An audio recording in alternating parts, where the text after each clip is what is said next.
Assalamualaikum warahmatullahi wabarakatuh. Perkenalkan kami dari Universitas Negeri Malang, Pasca Sarjana Biologi Angkatan 2021. Kami dari kelompok 5 dengan saya Rima Handayani dan Ibu. Dan saya Ibu Sri Wahyuni.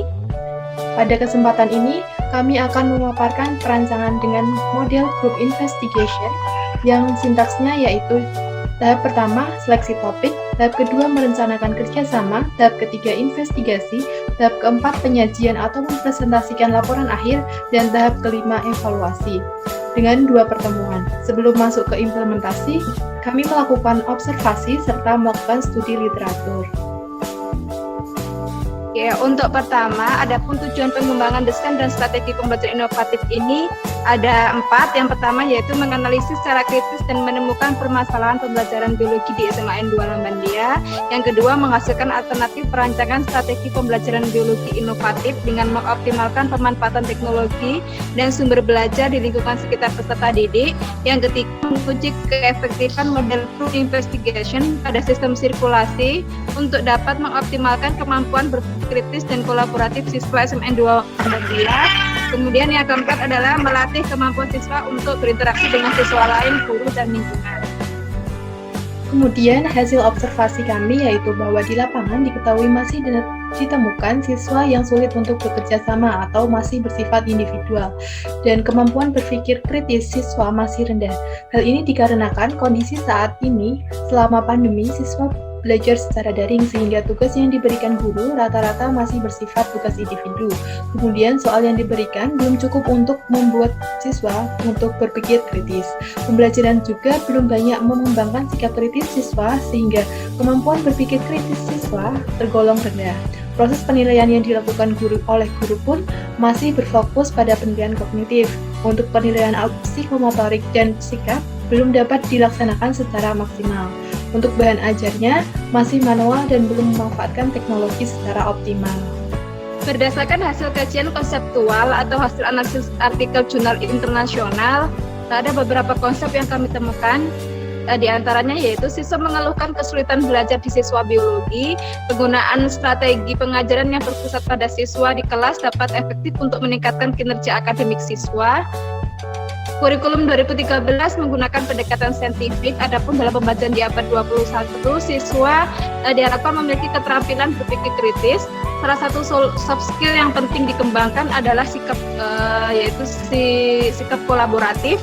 Dan untuk cooperative learning dengan tipe group investigation dapat menjadi salah satu metode yang dapat digunakan dalam pembelajaran untuk mengoptimalkan kemampuan berpikir kritis dan kemampuan kolaboratif siswa. Materi gangguan dan penyakit pada sistem sirkulasi perlu dilakukan kajian investigasi lebih lanjut. Berikut jurnal internasional yang kami analisis diantaranya berjudul Effect of Cooperative Learning Strategy on Student Acquisition and Practice of Scientific Skill in Biology, dan yang kedua The Effect of Using Cooperative Learning Methods on 10 Grade Student Learning Achievement and Attitudes Toward Biology. Berikut kegiatan pembelajaran implementasi desain pembelajaran inovatif. Selamat menyaksikan. Bersiap. Sebelum kita belajar, mari kita berdoa. Berdoa dimulai.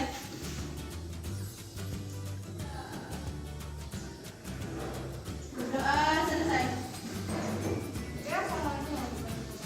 Waalaikumsalam warahmatullahi wabarakatuh.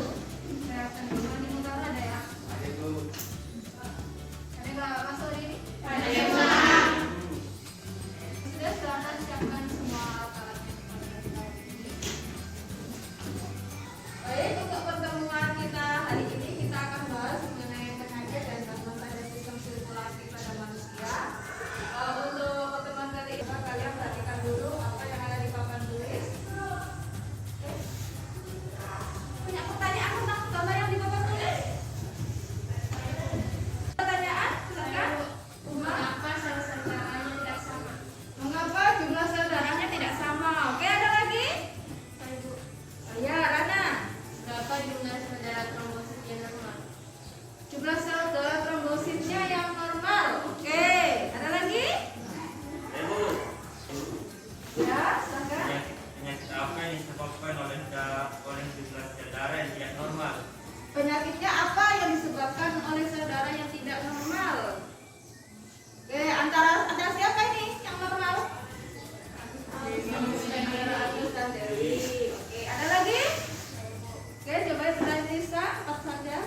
penyempitan pada pembuluh darah. Oke ya, mengapa? Bagus pertanyaannya. Ada lagi? Ya. Apa yang menyebabkan hal tersebut? Yang menyebabkan apa sebetulnya hal tersebut itu? Yang penyempitan Oke, mengapa hal tersebut? Menyebabkan hal tersebut bisa terjadi penyempitan pembuluh darah maksudnya. Oke, ada lagi? Ya, kita silakan. apakah penyempitan tersebut menyebabkan kematian? Apakah kalau pembuluh darahnya sedikit bukan kematian? Oke, bagus. Kira-kira dari pertanyaan yang bisa jawab enggak? Dari pertanyaan dari kita tadi mengatakan bahwa bisa menyebabkan kematian. Penyebabnya apa? Siapa sementara kan?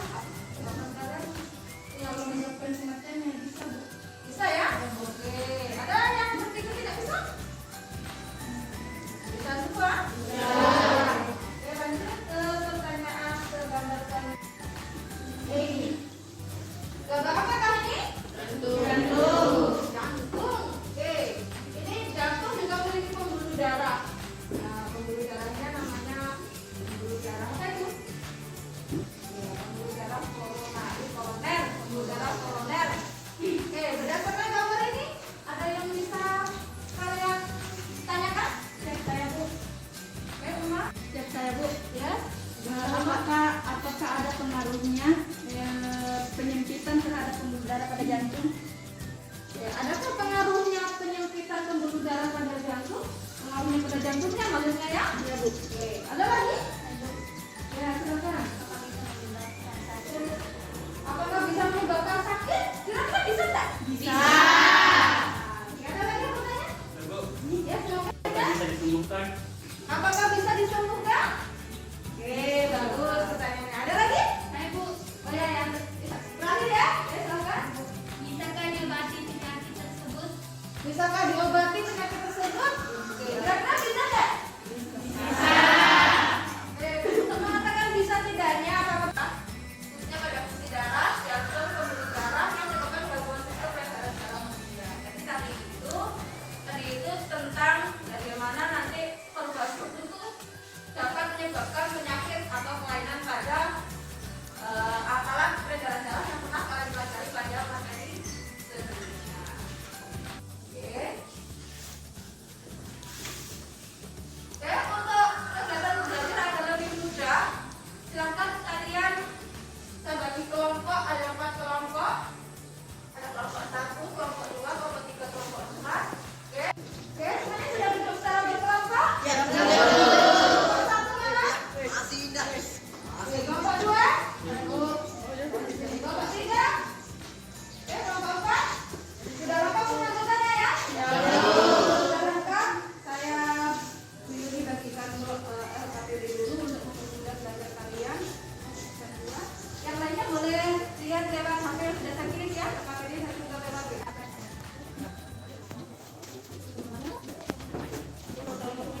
Ya, silakan ditulis nama kelompoknya sama anggota kelompoknya, silakan ditulis. Oke, perhatikan sebelum memulai aktivitas. Perhatikan dulu sebelum memulai aktivitas. Ya, ini ada. Nanti di situ ada lembar kegiatan peserta didik. Di sana sudah ada nama kelompok, silakan ditulis. Silakan ditulis sama nama kelompok sama anggotanya. Kemudian itu ada kegiatan-kegiatan. Nah, di setiap kegiatan nanti silakan baca petunjuknya sebelum melakukan kegiatannya. Dan kalau yang belum paham silakan dipertanyakan. Oke, jelas? Jelas. Oke, kalau sudah jelas silakan kalian kasih identitas dulu untuk berpesan. Oke, perhatikan sebelum mengerjakan lembar kegiatan peserta didiknya, ini untuk membagi karena ada 3 topik materi, maka ini ada 4 kelompok, ada 3 topik materi, maka saya kasih saya uji kelompok mana biar adil. Nanti kalau saya kasih kelompok 1 tentang darah, kelompok 2 lagi nanti tidak adil. Makanya silakan ketua kelompoknya ke sini. Ketua kelompoknya. Cepat kita.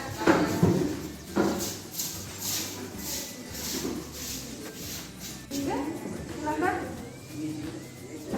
Ya, silakan kembali.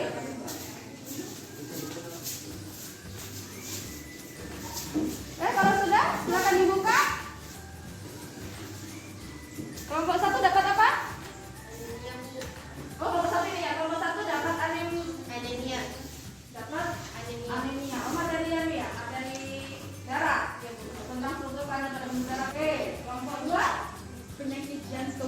tentang penyakit jantung. Nanti tentukan salah satu jenis penyakit ya, Ibu. Oke? Kelompok 3 tentang terus berarti tentang pembuluh darah. Oke, kalau kelompok 4 tentang pembuluh darah yang hipertensi. Oke, selanjutnya silakan kalian buka KPD-nya, silakan diisi. Kemudian yang untuk nanti kalau tidak paham silahkan bertanya kembali. Ya, bagaimana? Sudah ada pertanyaan? Bu, yang dia? Yang topik permasalahannya juga semua yang maksudnya kayak kalau kita bikin pertanyaan di sini. Iya, kamu bagiannya apa tadi? Jantung. Kamu pilih salah satu penyakitnya, kemudian nanti tulis pertanyaan sesuai dengan tadi yang disampaikan sama teman-teman tadi juga boleh, mengenai data dan lain-lain juga boleh. Cuma tulis pertanyaan ini yang akan kamu interjemahkan, yang ingin kamu tanyakan nanti, atau yang ingin kamu cari melalui di buku, di internet, di wawancara boleh. Silakan masalahnya apa saja yang ingin kamu cari. Nanti dapat satu pertanyaan juga boleh. Misalkan kamu data dua apa cara pencegahan itu boleh. Sama kali apa nanti saya lihat juga. Oke, ada lagi yang bertanya?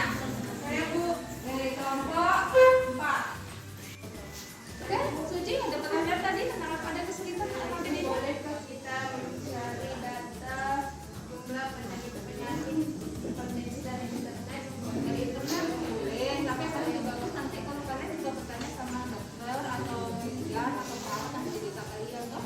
Nanti selain, tapi kalau untuk mencari secara keseluruhan di kabupaten Bogor ada lagi? Ya, silakan. Itu kegiatan wawancara yang ditanyakan khusus tentang Iya, lebih bagus satu penyakit saja dulu. Tapi kalau nanti mau yang penyakit yang lain, harus sudah selesai dengan satu penyakit yang kamu tadi bahas apa? Tentang apa penyakitnya? Nah, kalau penyakit hipertensinya sudah selesai, kamu pengen tanya yang lain juga boleh. Ya, berarti kalau kalian punya waktu banyak, bertanya yang lain juga boleh. Tapi fokuskan dulu ke satu penyakit ya. Ada lagi?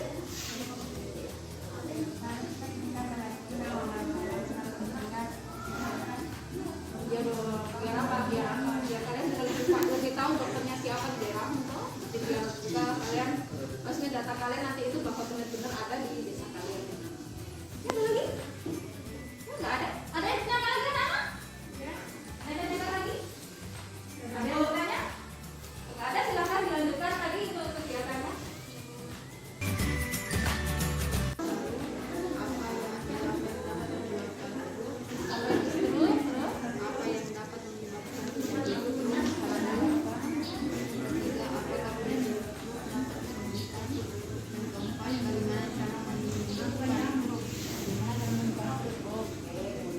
Apalagi tentang data jumlah penduduk yang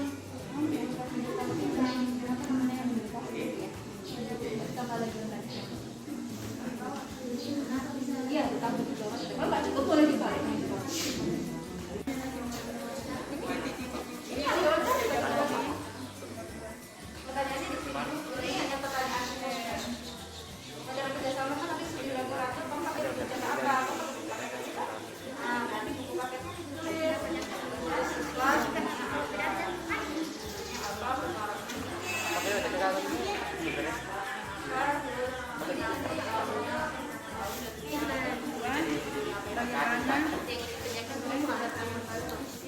kalau boleh tanyakan untuk sama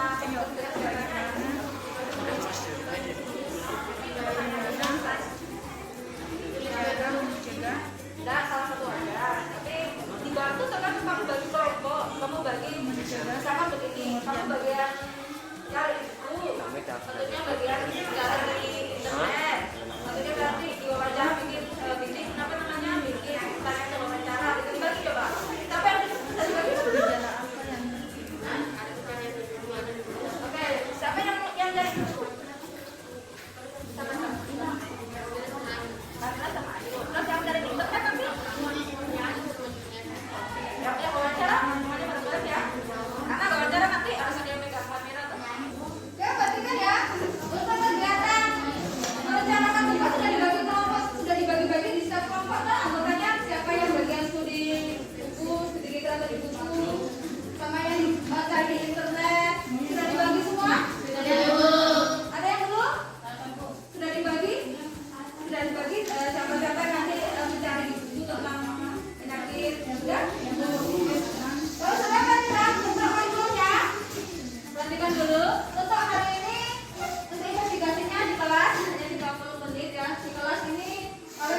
tidak bisa cari sinyal, tapi nanti kalau mau cari sinyal di depannya balai desa juga boleh kalau memang ada waktu toh. Ya Bu. Oke. Kesimpulan hari ini sementara apa ya yang kalian dapatkan? Saya Bu, kelainan pada jantung dapat menyebabkan penyakit jantung koroner, serangan jantung, aritmia, dan gagal jantung. Oke. Tentang penyakit jantung. Kelainan pada jantung menyebabkan penyakit pada jantung, khususnya jantung koroner, Serangan jantung, serangan dan jantung, gagal jantung. gagal jantung. Masih banyak lagi tulisannya. Oke, ada lagi kesimpulan ini. Oke, coba yang lain ya, arahkan ke teman yang lain. Ya, buka. Perbedaan jumlah sel darah yang tidak normal dapat menyebabkan sakit. Perbedaan jumlah sel darah yang tidak normal dapat menyebabkan sakit. Oke, sakitnya apa contohnya? Anemia. Selain itu? Leukemia. Oke, ada lagi? Oh, ini. Oke, apa? Kesimpulan selanjutnya. Penyakitan pada pembuluh darah di otak dapat menyebabkan fungsi pada tubuh sel. Oke, penyakitan pembuluh darah pada otak ya, khususnya ini dapat menyebabkan stroke. Oke, ciri-ciri stroke sudah apa? Sudah dengar tadi ya? Ciri-ciri stroke-nya yang melalui buku sudah dapat? Belum, sudah? Sudah dapat atau belum? Oh, masih kurang. Oke, nanti dilanjutkan di rumah ya. Kalau materi ini juga nanti boleh dicari di internet sama wawancara sama dokter, biasanya lebih bagus lagi. Oke, untuk kesempatan ini tadi ada penyakit pada darah, contohnya tadi ada anemia, ada leukemia, karena adanya perbedaan jumlah darahnya ya, dari yang normal, yang tidak normal dan penyakit. Dan kalau pada jantung tadi adanya penyakitan pembuluh darah pada jantung menyebabkan stroke, bisa juga gagal jantung. Dan kalau ada pembuluh darah juga menyebabkan penyakit, harusnya semua pembuluh darah. Karena pembuluh darah kalian itu banyak, apa namanya, seluruh tubuh, sehingga kalau ada penyakitan atau apa maka seluruh tubuh juga akan merasakan rasa. Oke? Jangan lupa nanti wawancaranya direkam. Kemudian setelah direkam nanti buat PPT ya untuk Bapak tahu Bapak kan benar-benar wawancara. Paham? Paham. Ya, untuk merekamnya boleh pakai kamera HP saja. Kalau memang nanti suaranya kurang jelas ya pakai 2 HP, satu digunakan untuk rekam video, satunya digunakan untuk apa namanya audionya ya. Ah? Ada yang tanyakan untuk kegiatan wawancara sama investigasi di rumah? Tidak ada? Oke, kalau nggak ada, silakan ditutup, silakan video, silakan berdoa sebelum selesai pelajaran. Silakan, Bapak. Tutup. Sudah. Bersiap. Sebelum istirahat, mari kita berdoa. Berdoa dimulai.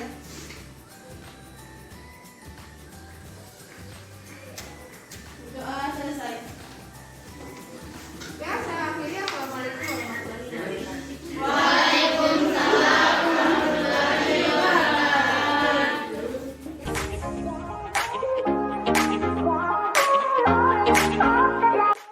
Ada beberapa pertanyaan yang ingin saya sampaikan tentang penyakit anemia, yaitu apakah ada warga yang menderita penyakit anemia di desa ini dan beberapa jumlahnya? Assalamualaikum warahmatullahi wabarakatuh. Saya dari petugas Puskesmas Dagia. Kebetulan saya perawat desa dari Desa Ramosila. Untuk penderita penyakit anemia di Desa Ramosila itu tidak ada jumlahnya. Tidak ada orang yang menderita penyakit anemia.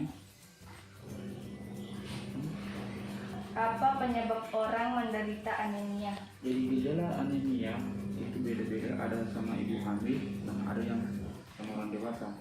Untuk umumnya gejala anemia itu yang pertama, mata dapat mencerminkan adanya menefisi dengan penyebab dari anemia tersebut. Kemudian yang kedua itu kolesterolnya atau glukosa orang itu pucat. Yang ketiga, hemoglobinnya itu dari wanita itu tidak bisa berfungsi dengan baik, status gizinya kurang. Kemudian kalau orang kena anemia atau yang disebut sama ibu hamil itu khusus untuk melahirkan normal. Kalau kena anemia ibu hamil, kalau masalah umumnya itu kami dari menuju di kasih tanda darah supaya orang yang kena anemia itu berfungsi organ dengan baik. Bagaimana cara pengobatan anemia? Cara pengobatan itu kita akan tablet FA, itu penambah darah. Untuk penyakit anemia kita kasih minum, dikasih obat sama dokter. Itu obatnya ini yang menentukan dikasih obat itu sama dokter, karena anemia pada umumnya itu tidak bisa diobati kalau tidak ditelusuri gejala awalnya bagaimana, gejala akhirnya bagaimana. Bagaimana cara pencegahan anemia? kita melakukan pemeriksaan fisik sama pasien apakah dia tersebut pernah gejala anemia tidak. Kemudian itu anemia tanpa gejala dengan kadar KB 8, anemia dengan gejala tanpa melihat kadar KB itu 7 ke bawah. Jadi yang penelitian ini itu kalau di atas 8 itu normal, di bawah 7 KB itu tidak normal. Apakah ada teknologi yang membantu proses pengobatan anemia? Jadi untuk saat ini anemia itu sudah bisa ditemukan penyakit cara pengobatannya. Assalamualaikum warahmatullahi wabarakatuh. Perkenalkan dari kami kelompok 2 akan melakukan wawancara kepada Bapak Muzakir. Adapun tema wawancara kita pada hari ini yakni penyakit jantung. Baik, saya akan menanyakan kepada Bapak Muzakir yang pertanyaan yang pertama yaitu apa penyakit dari penyakit tersebut?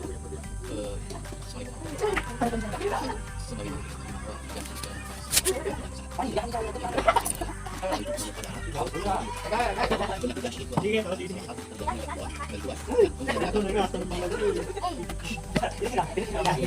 pertanyaan itu di Desa Jaya berapa jumlah penderita yang sudah terkena penyakit jantung?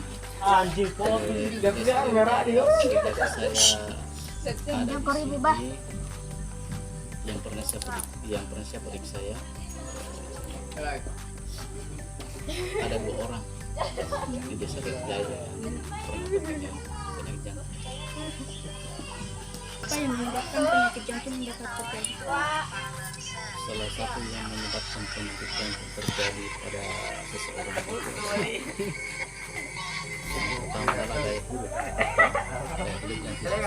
yang tidak sehat, karena dia sering merokok, kemudian banyak minum alkohol,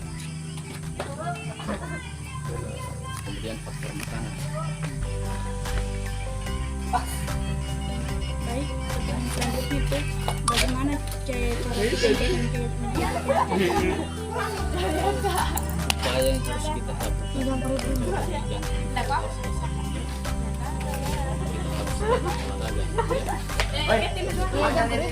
untuk gaya hidup kita dan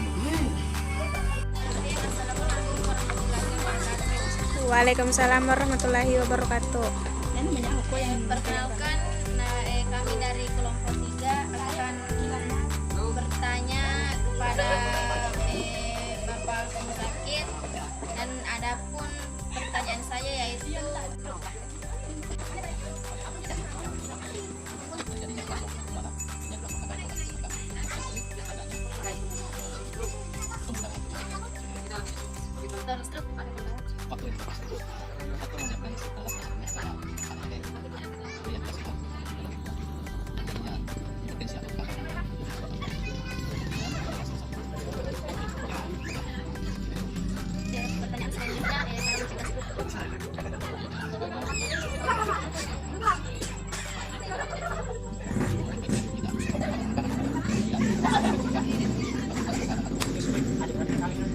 pertanyaan selanjutnya berapa jumlah penderita stroke? jumlah penderita stroke yang ada di Jaya dari tahun 2021 sampai sekarang adalah 42 orang, di mana terdapat di salah satunya di Dusun 2 dan yang kedua semua di Dusun 2. Pertanyaan terakhir saya itu teknologi yang dapat mencegah penyakit stroke. Ya, teknologi yang dapat mencegah itu sampai sekarang belum tahu, jika kita ingin mencegah stroke ya tadi salah satunya adalah memperbaiki gaya hidup kita, kemudian faktor makanan hingga yang mengalami hipertensi. Maksudnya berapa orang? Ini ukurannya bulan apa hari? Hari ini toh Bulan. Dalam 1 bulan. Dalam 1 bulan. 1 bulannya banyak sekali ya. 1 hari 5 kali Hari saja 30. Nah, tulis cepat 30. Nah, terus dan apa penyebab penyakit hipertensi itu? 1 kelainan pembuluh darah.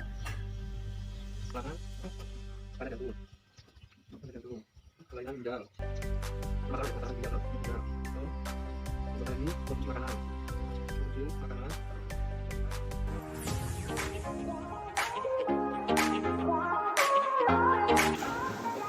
Bersiap. Kita belajar dan kita berdoa. Berdoa dimulai.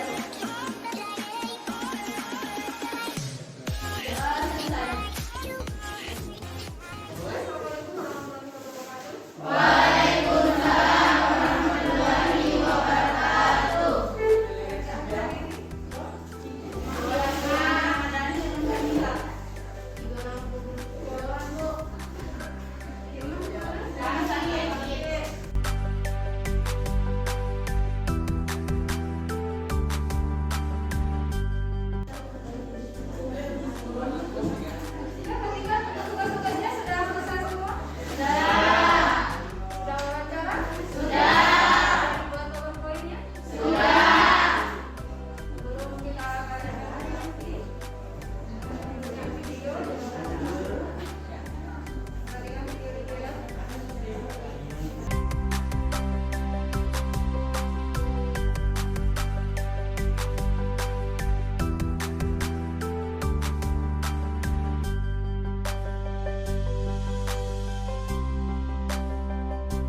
selesai.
dari kelompok kami. Apabila ada kelompok lain yang ingin bertanya, saya persilahkan. Jelaskan yang menyebabkan terjadinya stres pada penyakit jantung. Adapun penyebab stres pada penyakit jantung itu biasa disebabkan dari keluarga, mungkin bisa dari faktor lingkungannya, mungkin juga bisa dari teman atau orang lain.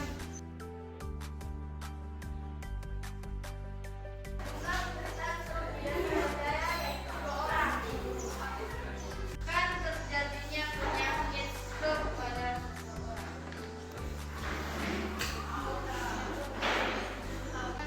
pertanyaan dari kelompok saya 1, yaitu jelaskan terjadinya penyakit stroke. Stroke terjadi ketika pembuluh darah arteri yang membawa darah dan oksigen ke otak mengalami penyempitan, sehingga menyebabkan aliran darah ke otak sangat berkurang. Kondisi ini disebut juga dengan iskemia. Stroke iskemia dapat dibagi ke dalam jenis stroke trombosit dan stroke embolik. Waalaikumsalam warahmatullahi wabarakatuh. Narasumber Isrofil Anam SPM NS, umur 45 tahun, jabatan petugas kesehatan. Poin pertama, berapa jumlah penderita penyakit yang mengalami hipertensi di SP4? Dalam satu hari, orang yang mengalami penyakit hipertensi bisa mencapai 5 orang, dan dalam per bulan bisa sampai 150 penderita. Dan dapat disimpulkan dalam waktu setahun bisa mencapai 365 penderita hipertensi. Poin kedua, apa penyebab penyakit hipertensi?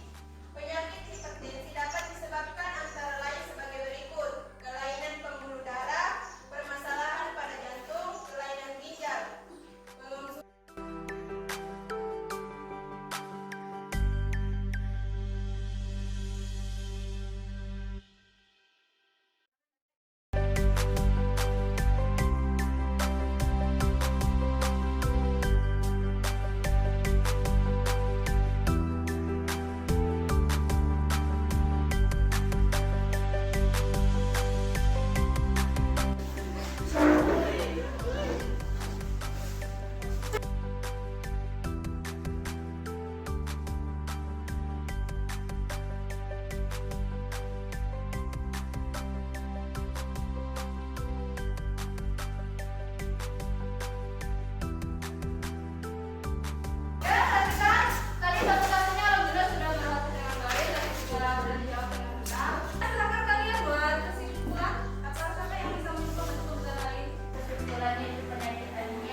mengonsumsi untuk penyakit hipertensi agar mengurangi stres. Tergantung tidak merokok, tidak minum alkohol, merokok, minum alkohol. Untuk kelompok stroke, saya akhiri pembacaan ini. Terima kasih anak-anak. Selamat pulang. Siap. Sebelum kita pulang, mari kita berdoa. Assalamualaikum warahmatullahi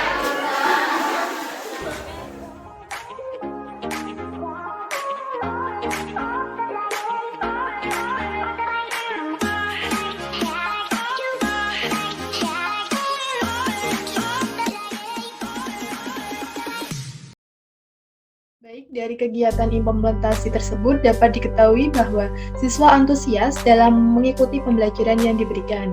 Yang kedua, pada tahap investigasi, siswa dapat berkolaboratif dengan teman-temannya. Hal ini ditunjukkan dengan skor kolaboratif siswa yang rata-rata memberikan nilai sempurna atau 100 kepada teman satu kelompoknya. Hal ini membuktikan bahwa melalui pembelajaran GI ini, siswa mampu berkolaborasi. Pada model pembelajaran GI juga 75% siswa di atas dari nilai KKM. Untuk hasil refleksi dari proyek kami, ada 4. Yang pertama yaitu pada saat implementasi waktu terbatas sehingga kami berusaha secara efisien agar pembelajaran dapat berjalan optimal. Kemudian dibutuhkan juga persiapan yang matang dalam merencanakan, karena tidak semua siswa itu bisa merencanakan kegiatan belajarnya untuk menyelesaikan persoalan, terutama dalam memilih sumber belajar, itu masih membutuhkan bantuan dari guru. Kemudian penugasan yang diberikan ke siswa melatih siswa untuk berkolaborasi dengan temannya, dan tugas wawancara dapat memberikan pengalaman kepada siswa tentang bagaimana merencanakan suatu kegiatan investigasi khususnya wawancara. Pada saat proses editing juga banyak pengalaman yang didapat, semoga dapat lebih baik ke depannya. Kegiatan proses pada mata kuliah ini mengajarkan kami agar lebih baik lagi dalam mendesain, mengimplementasikan, dan merefleksi perangkat pembelajaran yang telah kami kembangkan. Untuk rencana ke depannya, perlu dilakukan perencanaan pembelajaran yang baik oleh guru. Khususnya, siswa dapat menentukan sumber belajar secara mandiri, guru dapat mengarahkan cara-cara atau sikap-sikap yang baik saat melakukan investigasi pada saat wawancara dengan tokoh atau petugas kesehatan. Sekian video kali ini. Apabila ada salah kata, kami mohon maaf. Terima kasih telah menyaksikan. Sampai bertemu pada video selanjutnya. Wassalamualaikum warahmatullahi wabarakatuh. Assalamualaikum warahmatullahi wabarakatuh.